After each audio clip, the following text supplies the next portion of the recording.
이 아이가 우리 은지가 정말 맞습니까? 한남동 고급 빵집 앞 대한민국 10대 재벌 강준혁 회장이 무릎을 꿇었습니다. 여보, 저 흉터 좀 봐요. 목덜미에. 이수연 여사의 떨리는 목소리가 거리에 울려 퍼졌습니다. 지나가던 사람들이 놀라 발걸음을 멈췄습니다.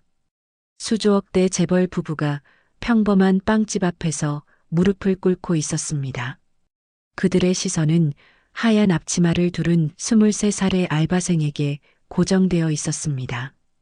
은지는 당황해서 뒤로 물러섰습니다. 수연 여사가 비명처럼 말했습니다. 맞아요. 라벤더 모양 흉터. 우리 은지 맞아요. 준혁 회장의 눈에서 눈물이 흘렀습니다. 30년 전 그날의 화재가 뇌리를 스쳤습니다. 불길 속에서 사라진 세 살배기 딸. 평생 찾아 헤맸지만 이미 죽었다고 믿었던 그 아이가 바로 눈앞에 서 있었습니다. 도대체 30년 전 그날 무슨 일이 있었던 걸까요? 은지는 혼란스러운 표정으로 두 사람을 바라보았습니다. 고아원에서 자란 그녀는 자신의 과거를 전혀 몰랐습니다. 하지만 이 낯선 부부의 눈빛에서 뭔가 설명할 수 없는 감정이 느껴졌습니다. 이 기적 같은 이야기가 궁금하시다면 구독과 좋아요 부탁드립니다. 지금 어디에서 이야기를 듣고 계신지 댓글로 알려주시면 그곳에 행운이 가득하기를 진심으로 기원하겠습니다. 은지는 매일 아침 6시에 일어났습니다. 서울 끝자락 작은 원룸에서 나와 지하철을 2번 갈아타고 한남동 빵집으로 출근했습니다. 시급 10,000원, 하루 8시간. 고아원을 나온 지 5년째 그녀는 이렇게 하루하루를 살아왔습니다. 빵집 문을 열자 오븐에서 갓 구운 빵 냄새가 코끝을 스쳤습니다. 은지는 하얀 앞치마를 두르고 진열대를 정리하기 시작했습니다. 왼손으로 빵을 집어 올리고 오른손으로 가격표를 붙였습니다. 어릴 때부터 왼손잡이였던 그녀는 고아원 선생님들이 오른손을 쓰라고 강요했지만 결국 고치지 못했습니다. 오전 10시쯤 빵집에 손님이 들어왔습니다. 품위 있는 중년 여성이었습니다. 회색 코트에 명품 가방을 든 그녀는 진열대를 천천히 둘러보았습니다. 크루아상 2개 주세요. 왼손잡이시네요? 네, 어릴 때부터요. 여성은 아무 말 없이 고개를 끄덕이고 계산을 마쳤습니다. 빵집을 나서는 그녀의 뒷모습이 어딘가 쓸쓸해 보였습니다. 다음 날 같은 시간에 그 여성이 다시 나타났습니다. 이번에는 중년 남성과 함께였습니다. 정장을 입은 남성은 카리스마가 느껴졌지만 빵집 문을 열고 들어오는 순간 어딘가 조심스러운 표정을 지었습니다. 어제 온 크루아상이 맛있어서 남편도 데려왔어요. 여성이 부드럽게 말했습니다. 두 사람은 빵을 고르는 척하면서 계속 은지를 관찰했습니다. 은지가 빵을 포장하는 동안 작은 콧노래가 흘러나왔습니다.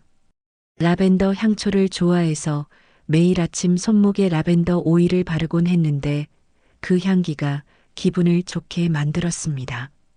저 노래, 무슨 노래예요?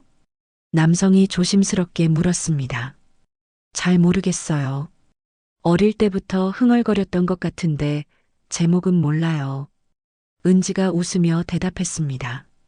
그날 이후 두 사람은 매일 빵집에 나타났습니다. 처음에는 크루아상만 사갔지만 점점 머무는 시간이 길어졌습니다. 은지와 짧은 대화를 나누고 빵집 구석 테이블에 앉아 커피를 마시며 그녀를 지켜보았습니다. 일주일쯤 지났을 때 여성이 조심스럽게 물었습니다. 은지 씨, 가족은 어디 계세요? 없어요.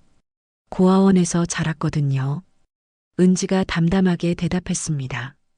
여성의 눈빛이 흔들렸습니다. 남성은 고개를 돌려 창밖을 바라보았습니다. 그럼 부모님에 대해서는 아무것도 모르세요? 네. 고아원 원장 선생님이 제가 3살 때 맡겨졌다고만 하셨어요. 그 이전 기억은 하나도 없어요. 은지가 빵을 진열하며 말했습니다. 그녀는 이런 질문에 익숙했습니다. 가끔 손님들이 호기심에 물어보곤 했으니까요. 목에 있는 흉터는요? 여성이 떨리는 목소리로 물었습니다.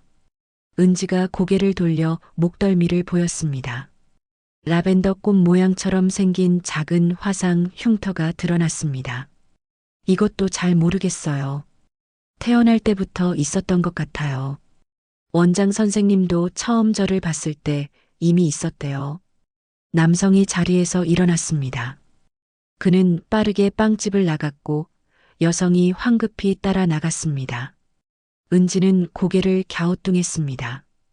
요즘 그 부부의 행동이 점점 이상했습니다. 그날 저녁 은지는 원룸으로 돌아와 목덜미의 흉터를 거울로 바라보았습니다. 라벤더 꽃 모양. 누군가 일부러 새긴 것처럼 정교한 모양이었습니다. 고아원 선생님들도 신기해했던 흉터. 도대체 이 흉터는 어떻게 생긴 걸까요? 은지는 핸드폰을 꺼내 인터넷을 검색했습니다.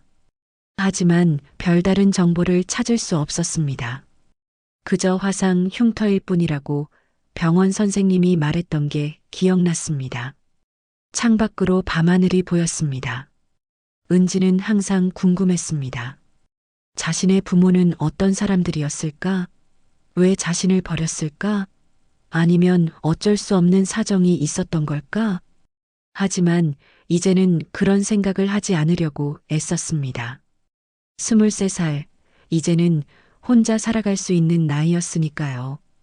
부모를 그리워하는 것도 이제 그만둘 때가 되었다고 생각했습니다. 은지는 라벤더 향초에 불을 붙이고 침대에 누웠습니다. 어릴 때부터 라벤더 향기를 맡으면 마음이 편안해졌습니다. 왜 이 향기를 좋아하는지는 몰랐지만 마치 누군가 자신을 안아주는 것 같은 느낌이 들었습니다. 그 시각 한남동 대저택에서 중년 부부는 30년 전 앨범을 꺼내보고 있었습니다. 그 부부는 매일 같은 시간에 빵집을 찾았습니다. 아침 10시 정각. 은지는 이제 그들을 기다리게 되었습니다. 이상하게도 그 부부와 대화를 나누면 마음이 편안해졌습니다. 오늘은 어떤 빵을 드실까요? 은지가 밝게 물었습니다.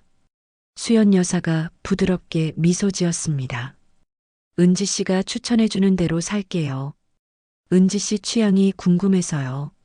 저는 크림치즈가 들어간 빵을 좋아해요. 달콤하면서도 고소한 게 좋거든요. 은지가 집게로 빵을 집어 올렸습니다. 왼손으로 자연스럽게 움직이는 모습을 준혁 회장이 조용히 지켜보았습니다. 30년 전 그의 딸도 왼손잡이였습니다. 크레용을 왼손으로 잡고 그림을 그렸던 3살배기 은지의 모습이 떠올랐습니다. 은지 씨, 우리가 자주 와서 불편하진 않아요? 수연 여사가 조심스럽게 물었습니다. 아니에요. 오히려 좋아요. 손님들 중에 이렇게 자주 오시는 분들이 있으면 일하는 맛이 나거든요. 은지의 대답에 수연 여사의 눈가가 붉어졌습니다. 그녀는 고개를 돌려 눈물을 감췄습니다. 다음 날 준혁 회장은 처음으로 혼자 빵집을 찾았습니다. 정장 차림의 그는 빵집 문을 열고 들어서자마자 은지를 찾았습니다. 은지가 카운터에서 빵을 포장하고 있었습니다. 사장님, 오늘은 혼자 오셨네요? 아내가 약속이 있어서요. 은지 씨, 잠깐 앉아서 이야기 좀 할 수 있을까요? 준혁 회장이 구석 테이블을 가리켰습니다. 빵집이 한산한 시간이었습니다. 은지는 고개를 끄덕이고 앞치마를 벗었습니다. 고아원 생활은 어땠어요? 외롭긴 했지만 견딜만 했어요. 원장 선생님이 좋은 분이셔서 잘 자랄 수 있었어요. 은지가 담담하게 대답했습니다. 준혁 회장은 커피를 한 모금 마시며 다음 질문을 준비했습니다. 혹시 어릴 때 기억나는 게 있나요? 3살 이전의 기억이요. 아니요. 제 기억은 고아원부터 시작해요. 그 이전은 아무것도 기억나지 않아요. 은지가 고개를 저었습니다. 준혁 회장의 가슴이 무너졌습니다. 딸은 부모의 얼굴조차 기억하지 못하고 있었습니다. 가끔 꿈을 꾸긴 해요. 따뜻한 품에 안겨 있는 꿈이요. 누군가 자장가를 불러주는 꿈. 그런데 깨고 나면 아무것도 기억이 안 나요. 은지의 말에 준혁 회장의 손이 떨렸습니다. 그는 30년 전 매일 밤 딸에게 자장가를 불러주었습니다. 라벤더 향초를 켜놓고 딸을 품에 안고 작은 목소리로 노래를 불렀습니다. 그 자장가 어떤 멜로디였나요? 잘 모르겠어요. 가사도 없고 그냥 흥얼거리는 소리였던 것 같아요. 은지가 작게 흥얼거렸습니다. 준혁 회장은 그 순간 눈을 감았습니다. 그것은 분명 자신이 불러주던 자장가였습니다. 아무도 가르쳐 주지 않았는데 딸은 그 멜로디를 기억하고 있었습니다. 그날 저녁 준혁 회장은 한남동 대저택으로 돌아왔습니다. 3층 건물의 대저택은 30년 전 화재가 있었던 바로 그 집이었습니다. 화재 이후 완전히 재건축했지만 준혁 회장 부부는 그 집을 떠나지 못했습니다. 딸의 흔적이 남아있는 유일한 장소였으니까요. 수연 여사가 거실에서 기다리고 있었습니다. 그녀의 손에는 낡은 앨범이 들려 있었습니다. 여보, 이 사진 좀 봐요. 은지가 3살 때 찍은 사진이에요. 앨범 속 사진에는 왼손으로 크레용을 쥔 아이가 웃고 있었습니다. 목덜미에 라벤더 모양의 작은 점이 있었습니다. 태어날 때부터 있던 선천적 모반이었습니다. 의사는 레이저로 제거할 수 있다고 했지만 수연 여사는 그대로 두었습니다. 라벤더 꽃처럼 예쁜 모양이라고 생각했으니까요. 화재 때 그 모반이 화상을 입었을 거예요. 그래서 지금은 흉터처럼 보이는 거겠죠. 준혁 회장이 조용히 말했습니다. 두 사람은 앨범을 한참 동안 바라보았습니다. 내일 사립탐정에게 연락하세요. DNA 검사를 해야겠어요. 수연 여사가 단호하게 말했습니다. 준혁 회장이 고개를 끄덕였습니다. 30년 만에 찾은 희망.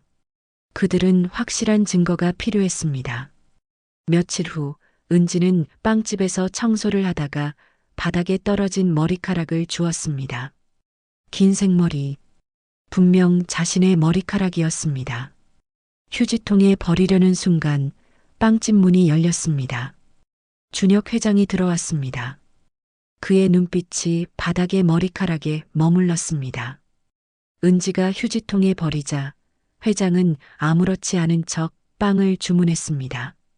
그날 밤 준혁 회장은 빵집 휴지통에서 은지의 머리카락을 조심스럽게 회수했습니다. 비닐봉지에 담아 사립탐정에게 전달했습니다. DNA 검사 결과는 일주일 후에 나온다고 했습니다. 일주일은 길고도 짧았습니다. 준혁 회장 부부는 매일 빵집을 찾았고 은지와 더 많은 대화를 나눴습니다. 그들은 은지의 모든 것을 알고 싶었습니다. 좋아하는 음식, 싫어하는 것, 꿈, 취미. 하나하나 물어보고 기억했습니다. 은지 씨는 꿈이 뭐예요? 수연 여사가 물었습니다. 제과제빵 기술을 배워서 제 가게를 여는 거예요. 작은 가게라도 좋으니까 제 이름을 건 가게를 갖고 싶어요. 은지의 눈이 반짝였습니다. 수연 여사는 그 모습을 보며 가슴이 뜨거워졌습니다. 자신의 딸이 이렇게 꿈을 가지고 살아가고 있다는 게 자랑스러우면서도 미안했습니다. 일주일째 되는 날 준혁 회장의 핸드폰이 울렸습니다. 사립탐정으로부터 온 문자였습니다. 결과 나왔습니다. 사무실로 오시죠. 준혁 회장과 수연 여사는 급히 차를 몰았습니다. 사무실에 도착하자 사립탐정이 봉투를 내밀었습니다. 축하드립니다. DNA 일치율 99.99%입니다. 친자 관계가 확실합니다. 봉투를 받아든 준혁 회장의 손이 떨렸습니다. 수연 여사가 남편의 어깨를 붙잡고 눈물을 흘렸습니다. 30년 만에 찾은 딸. 그들의 은지가 살아 있었습니다.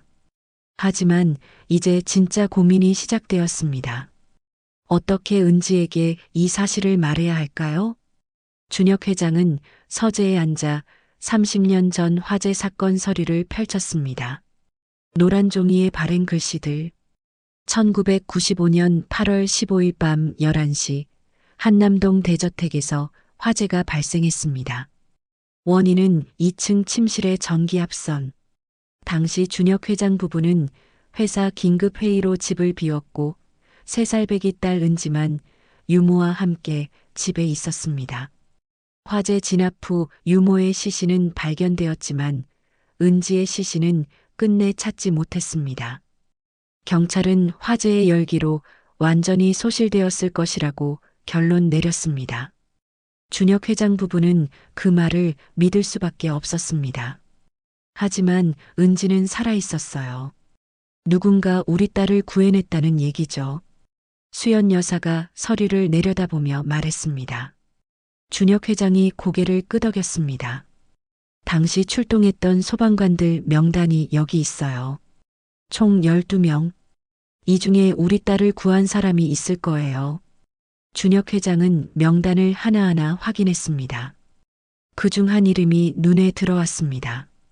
박소혜, 당시 27세 여성 소방관. 준혁 회장은 사립탐정에게 전화를 걸었습니다. 박소희라는 소방관을 찾아주세요.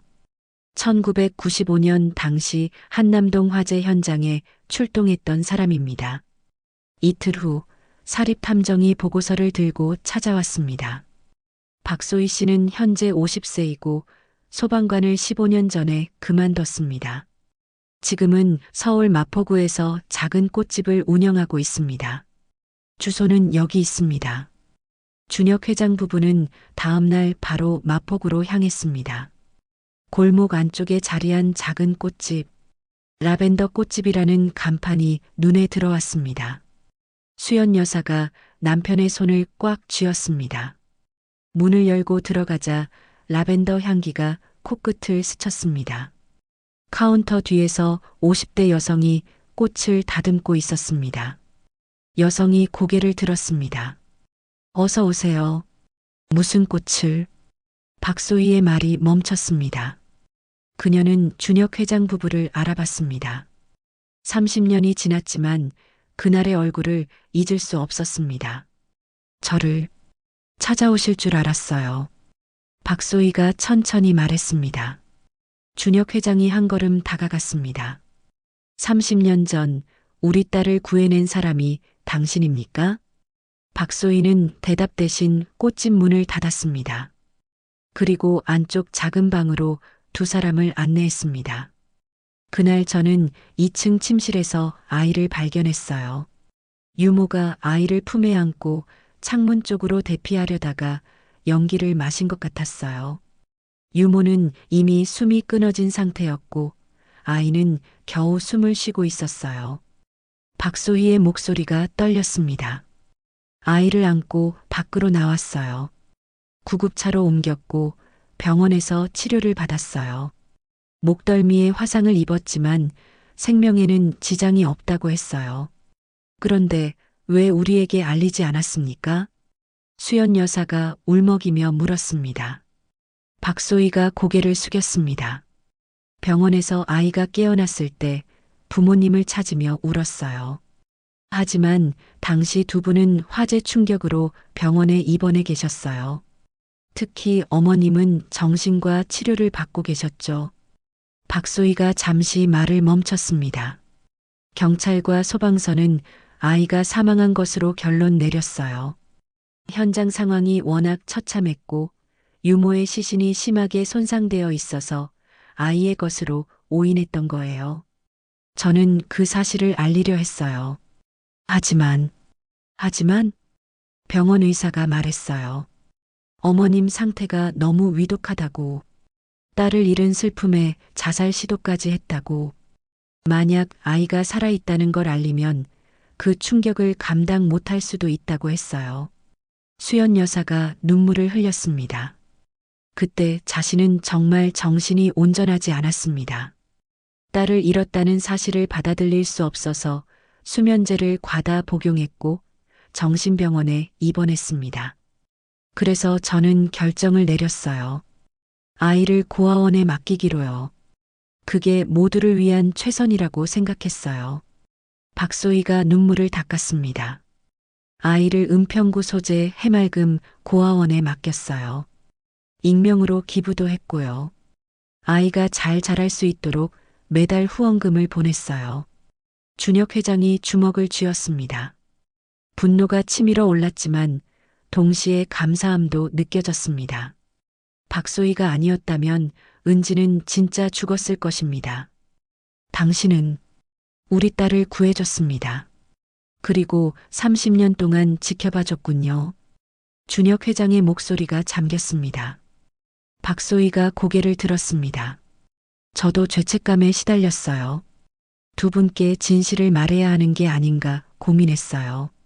하지만 시간이 지날수록 말하기 어려워졌어요. 은지는 고아원에서 잘 자라고 있었고 두 분은 서서히 일상으로 돌아오고 계셨으니까요. 지금이라도 알게 되어 다행입니다. 고맙습니다. 수연 여사가 박소희의 손을 잡았습니다. 두 여자는 한참을 울었습니다. 꽃집을 나서며 준혁 회장이 물었습니다. 왜 꽃집 이름을 라벤더 꽃집이라고 지었습니까? 박소희가 쓸쓸하게 미소 지었습니다. 은지 목덜미의 흉터가 라벤더 꽃 모양이었거든요. 그 아이를 잊지 않기 위해서요. 그리고 라벤더 꽃말이 침묵이거든요. 제가 평생 지켜야 할 침묵을요. 준혁 회장 부부는 차에 올라탔습니다. 오랜 침묵 끝에 준혁 회장이 말했습니다. 이제 은지에게 모든 걸 말해야 합니다. 하지만 어떻게 말하죠? 갑자기 나타나서 부모라고 하면 받아들일까요? 수연 여사의 목소리에 불안이 묻어났습니다. 준혁 회장도 같은 걸 고민하고 있었습니다. 23년간 부모 없이 자란 딸. 그 아이에게 갑자기 재벌 부모가 나타났다고 하면 어떤 반응을 보일까요? 천천히 준비합시다. 은지가 충격받지 않도록 조심스럽게 접근해야 해요. 준혁 회장이 아내의 손을 잡았습니다. 하지만 두 사람 모두 알고 있었습니다. 진실을 말하는 순간 모든 게 달라질 거라는 것을요. 그날 밤 은지는 빵집에서 야간 재고 정리를 하고 있었습니다. 문득 그 부부 생각이 났습니다. 요즘 그들이 자신을 너무 신경 써주는 게 부담스러우면서도 따뜻했습니다. 마치 진짜 가족 같은 느낌이 들었습니다. 핸드폰이 울렸습니다. 수연 여사로부터 온 문자였습니다. 은지 씨, 내일 저녁에 시간 있으면 저희 집에서 식사 한번 할래요? 제대로 된 대접을 한번 하고 싶어요. 은지는 잠시 망설이다가 답장을 보냈습니다. 네, 좋아요. 준혁 회장 부부는 결심했습니다. 내일 저녁 모든 진실을 말하기로요. 다음 날 저녁 은지는 한남동 대저택 앞에 섰습니다. 높은 담장과 철문, 넓은 정원. 빵집 단골 손님이 이런 곳에 산다는 게 놀라웠습니다. 은지가 초인종을 누르자 곧바로 문이 열렸습니다. 집사가 은지를 안으로 안내했습니다. 대리석 바닥, 샹들리에, 거실 한쪽 벽을 가득 채운 그림들. 은지는 주눅이 들었습니다. 자신이 이런 곳에 와도 되는 걸까? 은지 씨, 어서 오세요. 수연 여사가 나타났습니다. 평소보다 더 긴장한 표정이었습니다. 준혁 회장도 거실에서 기다리고 있었습니다. 앉으세요. 식사 전에 할 얘기가 있어요. 준혁 회장의 목소리가 무거웠습니다. 은지는 소파에 앉았습니다. 두 사람은 은지 맞은편에 나란히 앉았습니다. 은지 씨, 우리가 왜 이렇게 자주 빵집에 갔는지 궁금했죠? 수연 여사가 떨리는 목소리로 물었습니다. 은지가 조심스럽게 고개를 끄덕였습니다. 사실 우리는 30년 전에 딸을 잃었어요. 준혁 회장이 테이블 위에 낡은 앨범을 펼쳤습니다. 첫 페이지에 3살배기 여자아이 사진이 있었습니다. 왼손으로 크레용을 쥐고 웃고 있는 아이. 은지는 그 사진을 물끄러미 바라보았습니다. 1995년 8월 15일 이 집에 화재가 발생했어요. 우리는 회사 회의 때문에 집을 비웠고 딸은 유모와 함께 집에 있었죠. 화재 진압 후 유모의 시신은 발견됐지만 딸의 시신은 찾을 수 없었어요. 준혁 회장의 목소리가 갈라졌습니다. 경찰은 우리 딸이 화재로 사망했다고 결론 내렸어요. 우리도 그렇게 믿었어요. 30년 동안요. 수연 여사가 다음 페이지를 넘겼습니다. 아이의 뒷모습 사진. 목덜미에 작은 점이 보였습니다. 우리 딸 은지는 태어날 때부터 목덜미에 선천적 모반이 있었어요. 라벤더 꽃 모양이었죠. 우리는 그게 예뻐서 레이저 제거를 하지 않았어요. 은지의 손이 무의식적으로 자신의 목덜미로 올라갔습니다. 심장이 빠르게 뛰기 시작했습니다. 어느 날 우연히 빵집에 들어갔다가 당신을 봤어요. 왼손잡이 라벤더 향을 좋아하는 것, 흥얼거리는 자장가, 그리고 준혁 회장이 은지의 목덜미를 가리켰습니다. 당신 목덜미의 흉터, 그것은 화상 흉터가 아니에요. 선천적 모반이 화재로 손상된 거예요. 은지는 숨이 막혔습니다. 준혁 회장이 봉투를 꺼내 테이블 위에 놓았습니다. 우리는 DNA 검사를 했어요. 당신 머리카락으로요. 봉투에서 서류를 꺼냈습니다. 굵은 글씨로 쓰인 결과가 눈에 들어왔습니다. 친자 확률 99.99%. 은지 씨, 당신은 우리 딸이 맞아요. 30년 전 화재에서 죽은 줄 알았던 우리 딸. 순간 은지의 머릿속이 하얘졌습니다. 서류를 떨리는 손으로 집어들었습니다. 강은지, 강준혁, 이수연. 세 사람의 이름이 나란히 적혀 있었습니다. 이게 무슨 말씀이세요? 은지의 목소리가 떨렸습니다. 수연 여사가 눈물을 흘리며 다가왔습니다. 은지야, 미안해. 엄마가 너를 지키지 못해서 정말 미안해. 잠깐만요. 이건 말이 안 돼요. 은지가 자리에서 일어났습니다. 머리가 복잡했습니다. 23년 동안 고아로 살았던 자신이 갑자기 재벌 회장의 딸이라니? 당신들은 저를 버린 거 아니에요? 고아원에 맡긴 거잖아요. 은지의 목소리가 높아졌습니다. 준혁 회장이 고개를 저었습니다. 아니야. 우리는 너를 버린 적 없어. 당시 여성 소방관이 너를 구해냈어. 그리고 우리 상태가 너무 안 좋아서 고아원에 맡긴 거야. 우리는 내가 죽은 줄 알았어. 준혁 회장이 또 다른 서류를 꺼냈습니다. 화재 사건 보고서, 병원 기록, 고아원 입소 서류. 모든 게 일치했습니다. 그럼 왜 이제야 나타나세요? 23년 동안 어디 있었어요? 은지가 울먹였습니다. 수연 여사가 은지의 손을 잡으려 했지만 은지는 뒤로 물러섰습니다. 우리는 평생 너를 찾았어. 모든 고아원을 방문했고 사립탐정을 고용했어. 하지만 너는 이미 죽은 걸로 기록되어 있었어. 그래서 찾을 수 없었던 거야. 준혁 회장이 오래된 신문 스크랩을 보여줬습니다. 재벌 회장 딸 화재 사망, 선우그룹 회장 부부 추모 재단 설립. 수십 개의 기사가 있었습니다. 우리는 내 이름으로 장학재단을 만들었어. 매년 고아원 아이들에게 장학금을 줬어. 너를 기억하기 위해서. 그리고 속죄하기 위해서. 은지는 소파에 주저앉았습니다. 눈물이 멈추지 않았습니다. 23년 동안 부모를 그리워했습니다. 외로운 밤마다 부모가 어디 있을까 궁금해했습니다. 그런데 부모는 자신이 죽은 줄 알고 평생 죄책감에 시달려왔다는 겁니까? 증거가 더 필요하면 병원에 가서 다시 검사해도 돼. 우리도 이게 믿기지 않아. 하지만 분명한 사실이야. 너는 우리 딸이야. 준혁 회장이 은지 옆에 무릎을 꿇었습니다. 수연 여사도 마찬가지였습니다. 미안하다. 너를 지키지 못해서 23년 동안 혼자 살게 해서 정말 미안하다. 두 사람의 목소리가 떨렸습니다. 은지는 그들을 바라보았습니다. 진심이 느껴졌습니다. 30년간의 죄책감, 그리움, 고통, 모든 게 그들의 얼굴에 새겨져 있었습니다. 저는 시간이 필요해요. 은지가 간신히 말했습니다.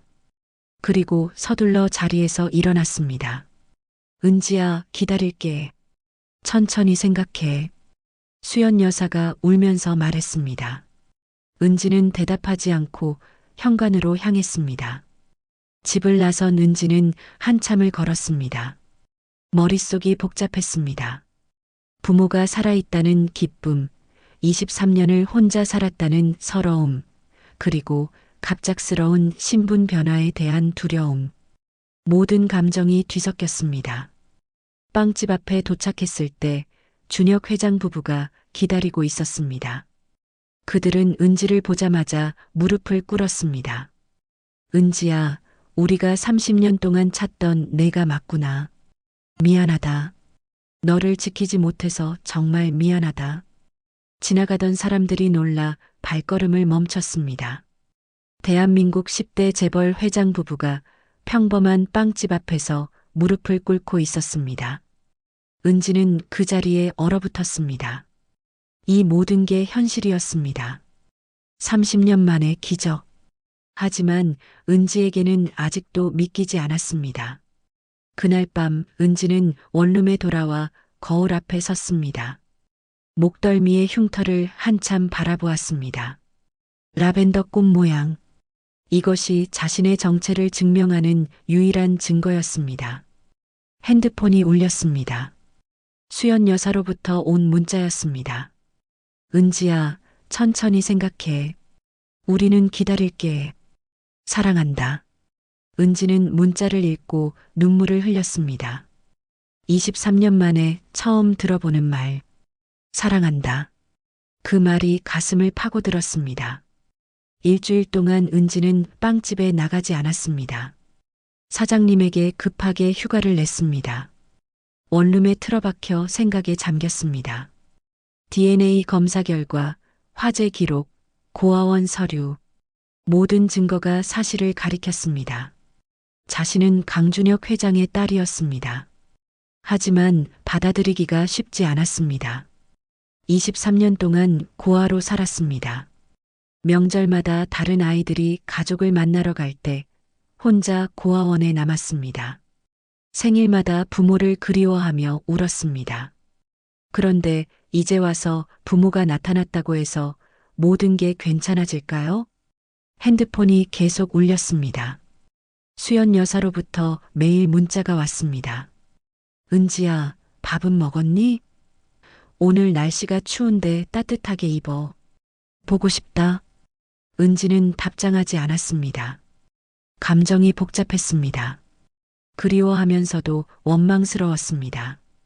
사랑받고 싶으면서도 두려웠습니다. 일주일째 되던 날 은지는 결심했습니다. 직접 만나서 이야기해야 했습니다. 핸드폰을 들어 준혁 회장에게 전화를 걸었습니다. 저예요. 만나서 얘기할 수 있을까요? 물론이야. 언제 어디서 만날까?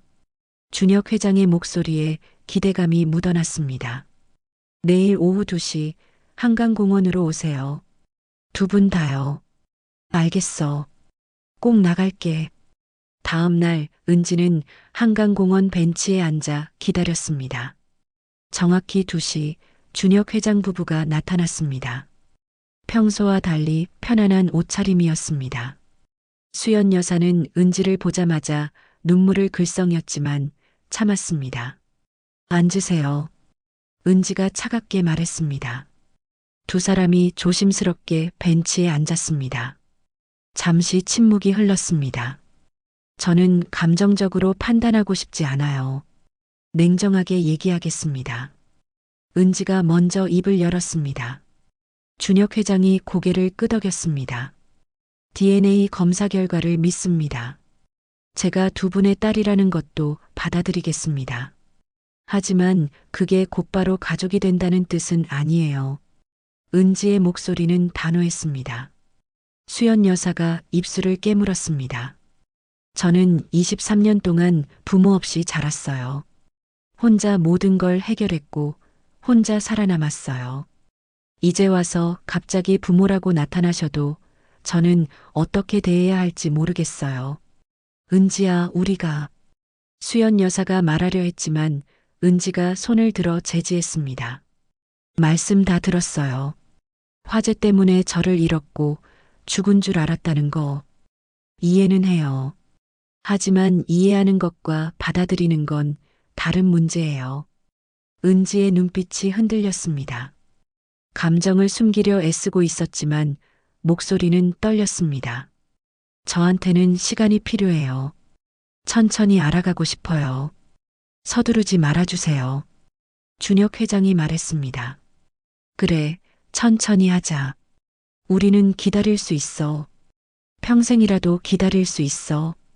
은지가 가방에서 종이 한 장을 꺼냈습니다. 질문 목록을 적어왔어요. 제 과거에 대해 알고 싶은 게 많아요. 하나하나 대답해 주세요. 물론이야. 뭐든 물어봐. 수연 여사가 간절하게 말했습니다. 제 본명이 뭐예요? 강은지. 은은 은혜의 은, 지는 지혜 지. 지혜롭고 은혜로운 아이로 자라라고 지은 이름이야. 준혁 회장이 대답했습니다. 은지는 자신의 이름을 조용히 되뇌었습니다. 강은지. 낯설면서도 어딘가 편안한 이름이었습니다. 생일은요? 1992년 5월 3일. 봄날 아침에 태어났어. 그날 병원 창문으로 햇살이 들어오는데 내가 환하게 웃었던 게 기억나? 수연 여사가 눈물을 닦으며 말했습니다. 은지는 고아원에서 편의상 1월 1일을 생일로 사용했습니다. 진짜 생일이 5월 3일이었다는 게 신기했습니다. 제가 어떤 아이였어요? 밝고 활발한 아이였어. 노래 부르는 걸 좋아했고 그림 그리는 것도 좋아했어. 왼손잡이라서 크레용을 왼손으로 잡았지. 준혁 회장이 핸드폰을 꺼내 사진을 보여줬습니다. 3살배기 은지가 왼손으로 크레용을 쥐고 종이에 그림을 그리고 있었습니다. 은지는 그 사진을 한참 들여다보았습니다. 제가 좋아했던 음식은요? 딸기. 딸기를 너무 좋아해서 딸기 철이 되면 매일 먹었어. 얼굴이 빨개질 때까지 먹었지. 수연 여사가 미소 지었습니다. 은지는 지금도 딸기를 가장 좋아했습니다. 고아원에서도 딸기가 나오면 가장 먼저 손을 뻗었습니다. 라벤더 향은요? 왜 제가 라벤더 향을 좋아하는 걸까요? 내가 태어났을 때부터 방에 라벤더 향초를 켜놨어. 라벤더가 아이들한테 좋다고 해서 매일 밤 자장가를 부르며 라벤더 향초를 켰지. 준혁 회장이 설명했습니다. 은지는 가슴이 뜨거워졌습니다. 자신이 라벤더를 좋아하는 이유를 이제야 알게 되었습니다. 화재는 어떻게 일어난 거예요? 침묵이 흘렀습니다. 준혁 회장이 깊게 숨을 들이쉬었습니다. 1995년 8월 15일 밤 회사에 긴급 상황이 생겼어. 거래처가 갑자기 계약을 파기하겠다고 해서 급히 회의를 해야 했어. 우리는 유모한테 너를 맡기고 회사로 갔어. 준혁 회장의 목소리가 떨렸습니다. 밤 11시쯤 집에 화재가 발생했어. 2층 침실 전기 합선이 원인이었어. 유모가 너를 안고 대피하려 했지만 연기를 너무 많이 마셨어. 소방관이 도착했을 때 유모는 이미 숨진 상태였고 너는 겨우 숨을 쉬고 있었대. 그런데 왜 제가 죽은 걸로 기록된 거예요? 유모의 시신이 심하게 손상되어서 경찰이 내 시신으로 오인했어. 우리도 그렇게 믿었어.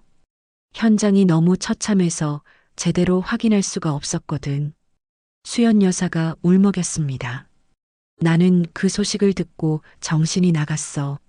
너를 잃었다는 게 믿기지 않아서 자살 시도를 했어. 병원에 입원해서 몇 달 동안 치료를 받았지. 은지는 처음으로 부모의 고통을 이해했습니다. 그들도 피해자였습니다. 딸을 잃은 아픔에 30년을 살아왔습니다. 박소의 소방관 얘기는 들었어요. 그분이 저를 구해서 고아원에 맡겼다고요. 그래. 소희 씨는 우리 상태가 너무 안 좋아서 차마 사실을 알리지 못했대. 그래서 너를 고아원에 맡긴 거야. 준혁 회장이 설명했습니다. 하지만 우리는 계속 너를 찾았어. 매년 전국 고아원을 방문했어. 내 이름과 생년월일로 수소문했지만 넌 이미 사망 기록으로 남아 있었어. 찾을 수가 없었어. 수연 여사가 가방에서 두꺼운 파일을 꺼냈습니다. 30년간의 기록이 담겨 있었습니다. 고아원 방문 기록, 사립 탐정 보고서, 신문 광고, 모든 게 은지를 찾기 위한 노력이었습니다. 은지는 파일을 한 장 한 장 넘겼습니다. 눈물이 흘렀습니다. 부모는 자신을 버린 게 아니었습니다. 단 한순간도 포기하지 않았습니다. 그리고 이것도 봐. 준혁 회장이 또 다른 서류를 꺼냈습니다. 해맑음 고아원 후원 기록. 매달 500만 원씩 23년간 입금된 기록이 있었습니다. 익명 후원자 이름에 은지 부모라고 적혀 있었습니다. 내가 어느 고아원에 있는지 몰랐지만 혹시라도 내가 있을까봐 전국 고아원에 후원을 했어. 특히 해맑음 고아원은 소희 씨가 관련되어 있다는 걸 나중에 알고 더 많이 후원했어. 은지는 더 이상 참을 수 없었습니다. 눈물이 쏟아졌습니다.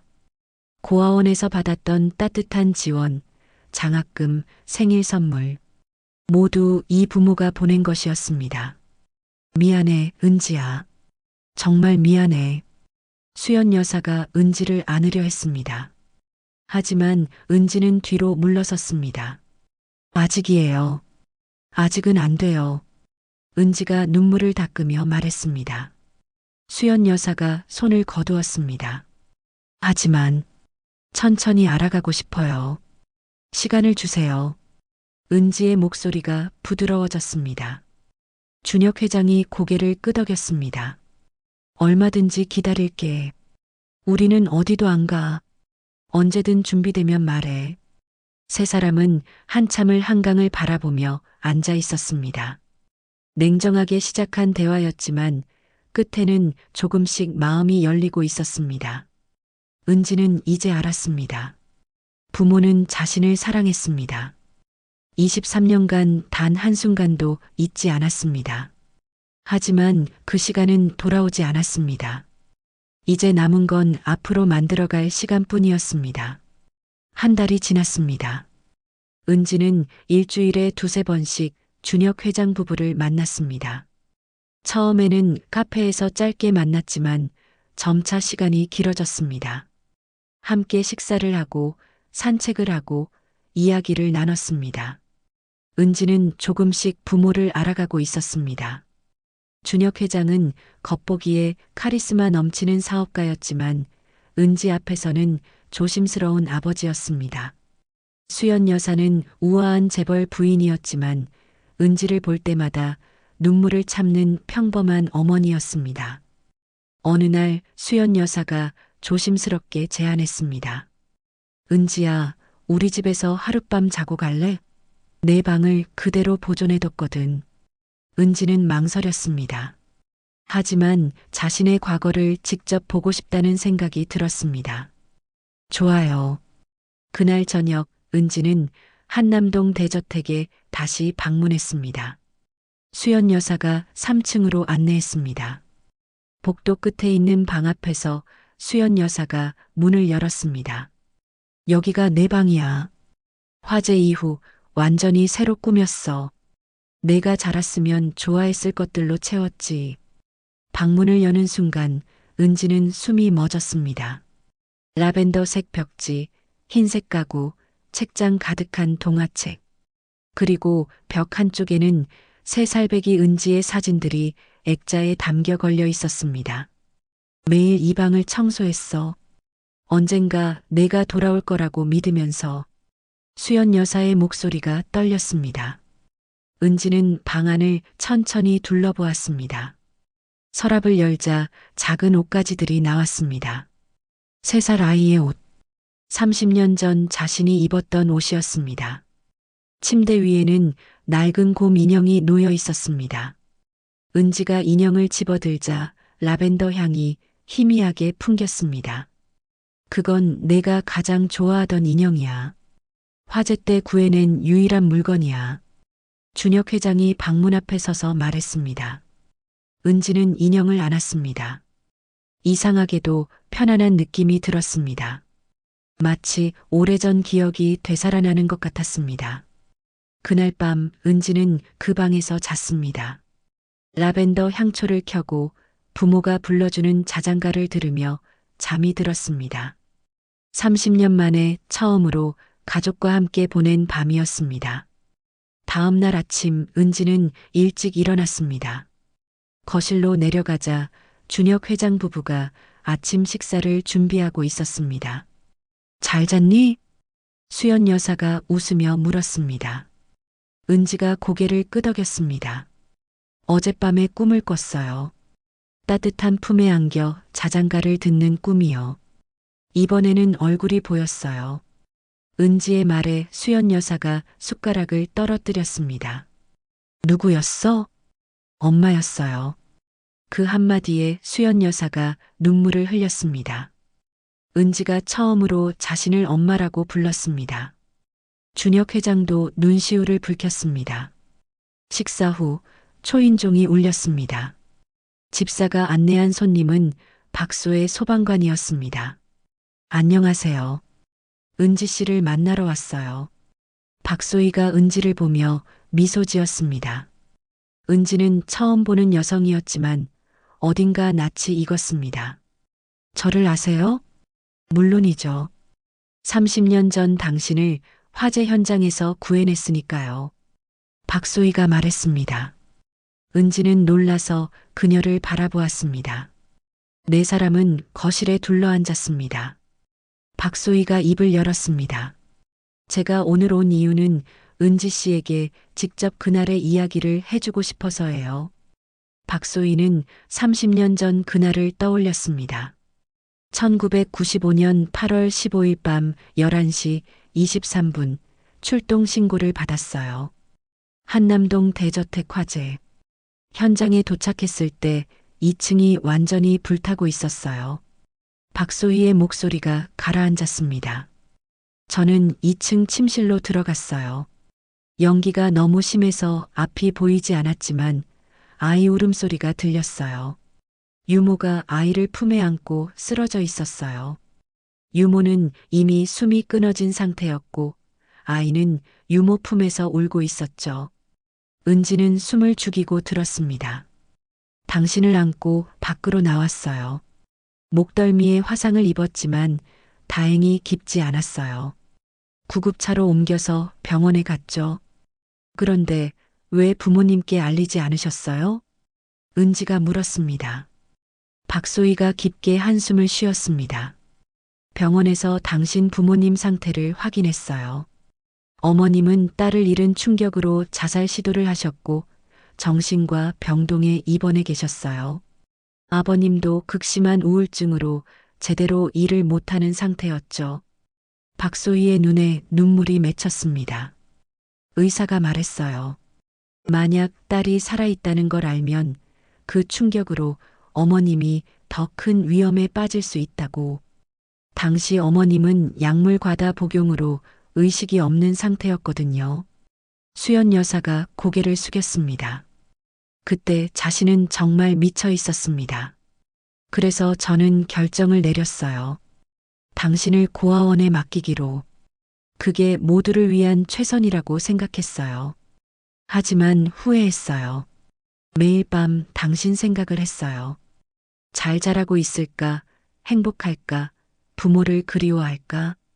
박소희가 가방에서 두꺼운 앨범을 꺼냈습니다. 그래서 멀리서라도 지켜보기로 했어요. 고아원 원장님께 부탁해서 당신 사진을 받았어요. 생일마다, 입학식마다, 졸업식마다 23년 동안 모든 순간을 기록했죠.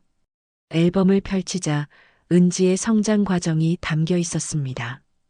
고아원 시절, 초등학교 입학식, 중학교 졸업식, 고등학교 때 모습, 모든 순간이 사진으로 남아 있었습니다. 이 사진들, 제가 몰랐어요. 은지가 떨리는 손으로 앨범을 넘겼습니다. 원장님께 비밀로 해달라고 부탁했어요.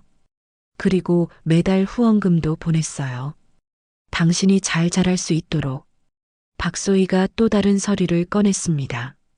하지만 제가 보낸 후원금보다 훨씬 큰 금액이 매달 들어오고 있었어요. 누가 보내는지 궁금해서 원장님께 여쭤봤더니 강준혁 회장 부부가 보낸 거라고 하더라고요. 준혁 회장이 말했습니다. 우리는 전국 모든 고아원에 후원금을 보냈어요. 혹시 우리 딸이 어딘가에 살아있을지도 모른다는 희망을 버릴 수 없었어요. 그 후원금으로 해맑음 고아원은 서울에서 가장 좋은 시설을 갖추게 됐어요. 아이들이 좋은 교육을 받고 따뜻한 환경에서 자랄 수 있었죠. 박소희가 미소 지었습니다. 은지 씨, 당신은 혼자가 아니었어요. 30년 동안 수많은 사람이 당신을 지켜보고 응원하고 사랑했어요. 은지는 더 이상 참을 수 없었습니다. 눈물이 쏟아졌습니다. 23년간 혼자라고 생각했던 시간. 하지만 그 모든 순간 누군가 자신을 사랑하고 있었습니다. 박소희가 은지의 손을 잡았습니다. 미안해요. 제가 더 용기를 냈더라면 당신은 부모님과 함께 자랄 수 있었을 거예요. 아니에요. 당신은 저를 구해주셨어요. 제 생명의 은인이에요. 은지가 박소희를 안았습니다. 두 여자는 한참을 울었습니다. 준혁 회장이 박소희에게 말했습니다. 고맙습니다. 우리 딸을 구해주셔서, 그리고 23년 동안 지켜봐 주셔서 당연한 일을 했을 뿐이에요. 박소희가 고개를 저었습니다. 그날 오후 은지는 부모와 함께 해맑음 고아원을 방문했습니다. 23년 만에 돌아온 고아원. 원장 선생님이 은지를 보자 놀라서 달려왔습니다. 은지야. 선생님. 두 사람이 끌어안았습니다. 원장 선생님은 은지가 3살 때부터 돌봐준 은인이었습니다. 선생님, 제 부모님이세요. 은지가 준혁 회장 부부를 소개했습니다. 원장 선생님이 눈을 크게 떴습니다. 회장님? 그럼 은지가. 네. 30년 전 화재로 잃어버렸던 제 딸입니다. 준혁 회장이 말했습니다. 원장 선생님이 눈물을 흘렸습니다. 하느님 감사합니다. 은지가 부모를 찾았네요. 고아원 아이들이 은지를 보고 달려왔습니다. 은지는 아이들을 하나하나 안아줬습니다. 이 아이들도 자신처럼 부모를 그리워하며 살고 있었습니다. 준혁 회장이 원장 선생님께 말했습니다. 앞으로도 계속 후원하겠습니다. 그리고 은지 이름으로 장학재단을 만들겠습니다. 이곳 아이들이 모두 좋은 교육을 받을 수 있도록요. 감사합니다, 회장님. 원장 선생님이 깊게 인사했습니다. 고아원을 나서며 은지는 부모의 손을 잡았습니다. 처음으로 자발적으로 손을 잡았습니다. 수연 여사가 은지를 바라보았습니다. 엄마, 아빠, 이제 괜찮아요. 저도 준비됐어요. 은지가 부드럽게 미소 지었습니다. 준혁 회장 부부가 은지를 꽉 안았습니다. 30년 만의 포옹. 길고 긴 기다림의 끝이었습니다. 한강에 석양이 지고 있었습니다. 세 사람은 손을 잡고 강변을 걸었습니다. 23년의 공백을 메우기 위한 시간이 이제 시작되었습니다. 1년이 흘렀습니다. 선우그룹 본사 20층 회의실에서 이사회가 열렸습니다. 강준혁 회장이 단상에 올라 마이크를 잡았습니다. 오늘 선우그룹 사회공헌재단의 새로운 이사가 취임합니다. 제 딸 강은지입니다. 박수 소리가 울려 퍼졌습니다. 은지가 단상으로 걸어 올라갔습니다. 정장 차림의 그녀는 더 이상 빵집 알바생이 아니었습니다. 선우그룹의 일원이자 회장의 딸이었습니다. 안녕하세요. 강은지입니다. 저는 23년간 고아원에서 자랐습니다. 그 시간이 제게 가르쳐 준 것은 가족의 소중함입니다. 은지의 목소리가 회의실에 울려 퍼졌습니다. 앞으로 사회공헌재단을 통해 고아원 아이들에게 더 나은 교육과 환경을 제공하겠습니다. 모든 아이가 꿈을 가질 수 있도록 돕겠습니다. 회의가 끝난 후 은지는 회장실로 아버지를 찾아갔습니다. 준혁 회장이 딸을 보며 미소 지었습니다. 잘했어, 은지야. 고마워요, 아빠. 은지가 아버지를 안았습니다. 1년 전만 해도 낯설었던 호칭. 이제는 자연스럽게 부를 수 있었습니다. 저녁 식사는 한남동 대저택에서 가족 모두 함께 했습니다. 식탁에는 은지가 좋아하는 딸기 케이크가 놓여 있었습니다. 오늘은 은지의 진짜 생일 5월 3일이었습니다. 생일 축하해, 은지야. 수연 여사가 케이크에 촛불을 켰습니다. 24개의 촛불. 은지는 눈을 감고 소원을 빌었습니다. 더 이상 부모를 그리워하지 않아도 되는 것. 그것만으로도 충분한 선물이었습니다. 식사 후 수연 여사가 작은 상자를 건넸습니다. 이건 내가 3살 때 아빠가 준비했던 생일 선물이야. 화재 때 금고에 보관해둬서 무사했어. 상자를 열자 작은 목걸이가 나왔습니다. 라벤더 꽃 모양의 펜던트. 은지의 목덜미 흉터와 똑같은 모양이었습니다. 내가 태어났을 때부터 있던 모반을 기념해서 만든 거야. 넌 그 모반을 부끄러워하지 않고 당당하게 살았으면 좋겠어. 준혁 회장이 목걸이를 은지 목에 걸어줬습니다. 은지는 거울을 보며 목걸이를 만졌습니다. 흉터는 더 이상 상처가 아니었습니다. 가족을 찾게 해준 기적의 증표였습니다. 다음 날 은지는 해맑음 고아원을 방문했습니다. 이제 일주일에 한 번씩 찾아와 아이들과 시간을 보냈습니다. 아이들은 은지 언니가 오는 날을 손꼽아 기다렸습니다. 언니, 오늘은 무슨 책 읽어줄 거예요? 한 아이가 물었습니다. 은지가 가방에서 동화책을 꺼냈습니다. 오늘은 특별한 이야기를 들려줄게. 30년 만에 가족을 찾은 소녀 이야기야. 아이들이 은지 주위에 모여 앉았습니다. 은지는 자신의 이야기를 들려줬습니다. 화재로 부모를 잃었다고 믿었던 소녀가 30년 만에 부모를 다시 만난 이야기. 아이들은 눈을 반짝이며 들었습니다. 언니도 부모님을 찾았으니까 우리도 찾을 수 있을까요? 한 아이가 물었습니다. 은지가 아이의 손을 잡았습니다. 물론이야. 포기하지 않으면 기적은 일어나. 그리고 설령 부모를 찾지 못하더라도 너희는 혼자가 아니야. 우리가 가족이 되어줄게. 은지는 알았습니다. 가족은 피로만 이어지는 게 아니라는 것을요. 23년간 고아원에서 함께 자란 아이들, 원장 선생님, 박소의 소방관. 그들 모두 은지의 가족이었습니다. 그날 저녁 은지는 한남동 대저택 자신의 방에서 일기를 썼습니다. 30년 만에 찾은 기적. 잃어버린 시간은 돌아오지 않지만 이제 남은 시간을 함께 만들어갈 수 있어. 고맙습니다, 엄마 아빠. 그리고 저를 지켜봐 주신 모든 분들께. 창밖으로 별이 빛났습니다. 은지는 라벤더 향초에 불을 켰습니다. 30년 전 엄마가 매일 밤 켜주던 바로 그 향초. 이제 그 향기는 슬픔이 아닌 사랑의 기억이었습니다. 여러분이라면 30년 만에 나타난 부모를 용서하고 받아들일 수 있었을까요? 시청해 주셔서 감사합니다.